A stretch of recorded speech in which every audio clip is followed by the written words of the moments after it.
The latest accident comes less than a week after Kubica helped unveil the Lotus Renault team's new car for the 2011 season.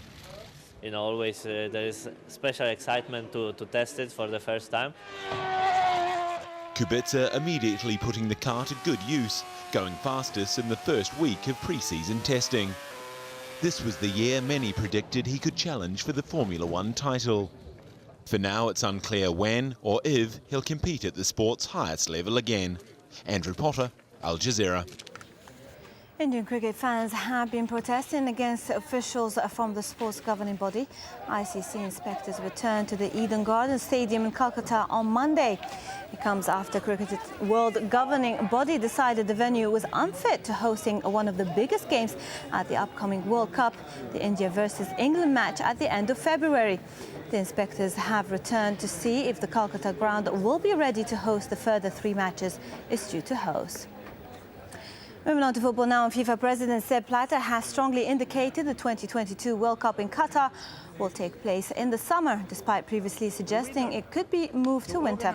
Blatter had previously stated that he expected the games to move from the normal date of the summer because of the country's climate. He also said that all the 64 matches will be played in the territory of Qatar and not extended to their neighbouring countries.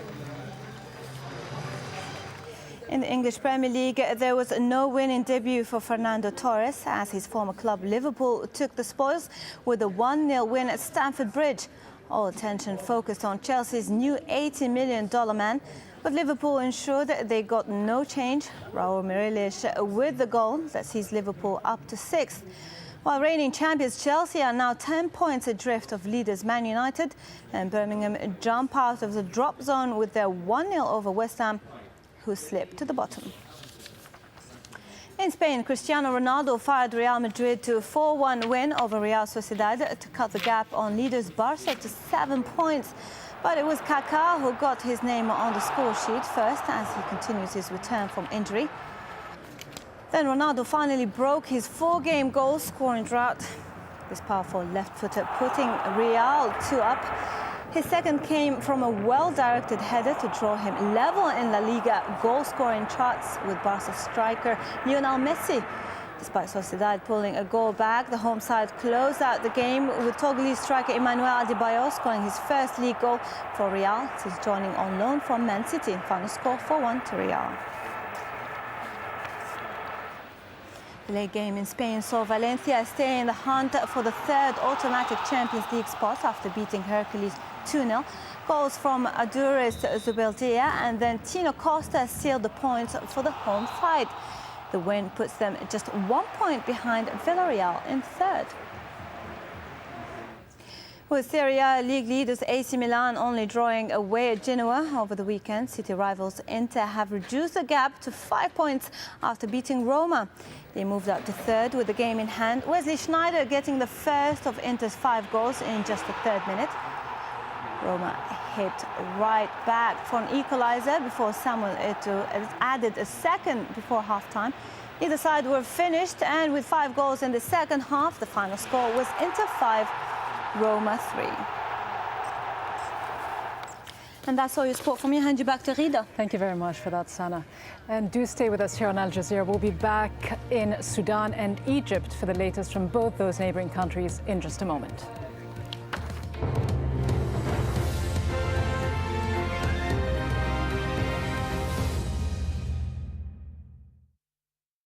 Business Latest is brought to you by the Qatar Tourism Authority and Capco.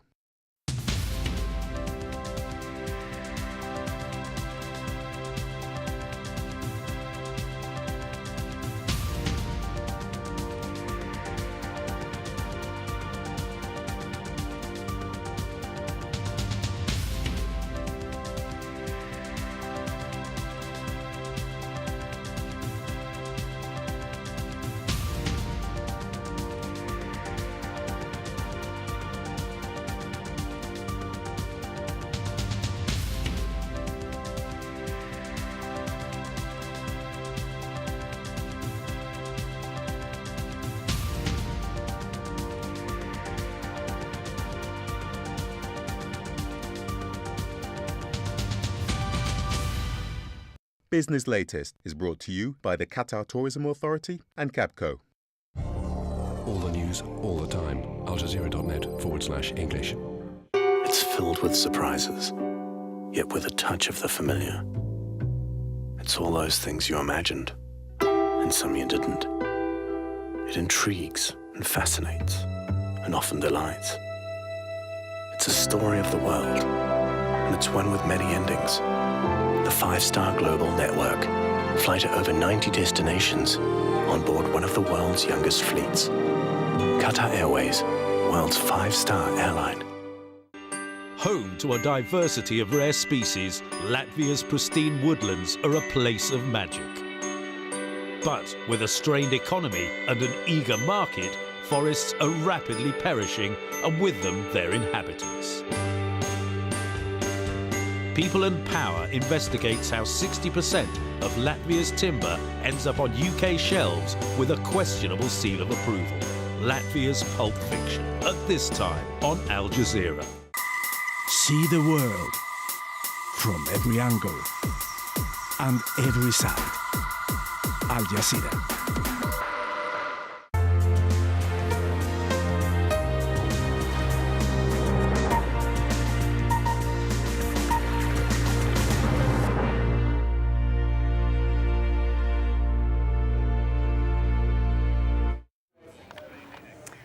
Hello and welcome to Al Jazeera. The top stories that we're following this half hour. Sudan's president accepts a vote to split the country in two. Official results are expected any minute now. Meanwhile, in Egypt, demonstrations continue. Thousands of pro-democracy supporters have held a symbolic funeral for a journalist killed during the clashes. And WikiLeaks founder Julian Assange has appeared in court to fight extradition to Sweden.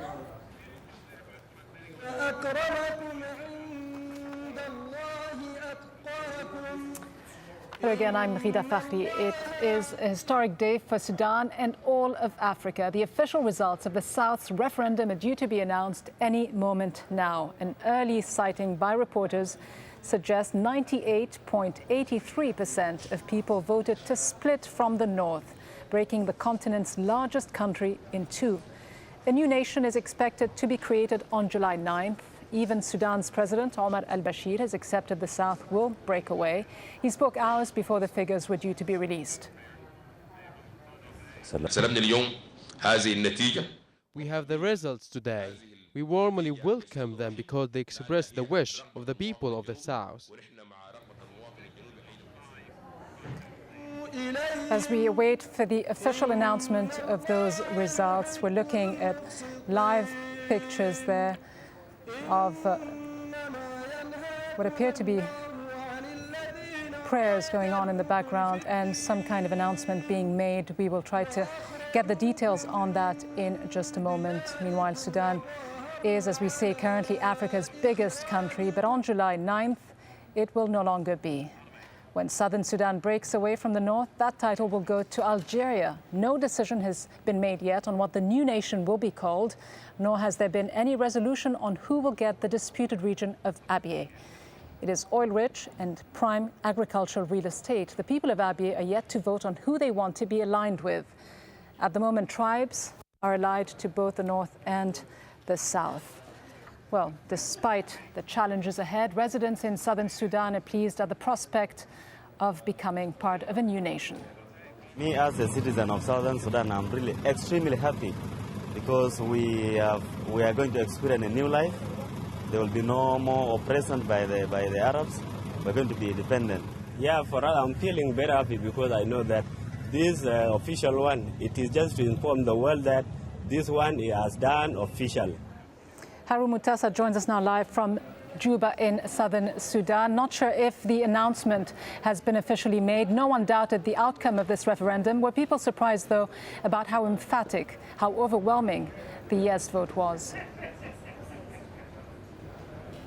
Yes, the numbers are huge. People, it's over 98.83%, we've been told, have voted for separation. That's according to a Reuters news wire. But on the ground, the sentiment here has been overwhelming for a long, long time. A few kilometers from where I am right now, people who were told not to gather in a square for security reasons have gathered. We're told close to 500 or so people went on their own. They're sitting there, they put up screens, and they're going to watch the announcement when it finally is announced. It just shows the momentum here. People have waited years for this day to come. They say they've been marginalized for decades by the North. They say it's time to sever ties. I'm sorry to interrupt you and there. try and build a nation on their own. I believe an announcement is being officially made just now. Let's listen in.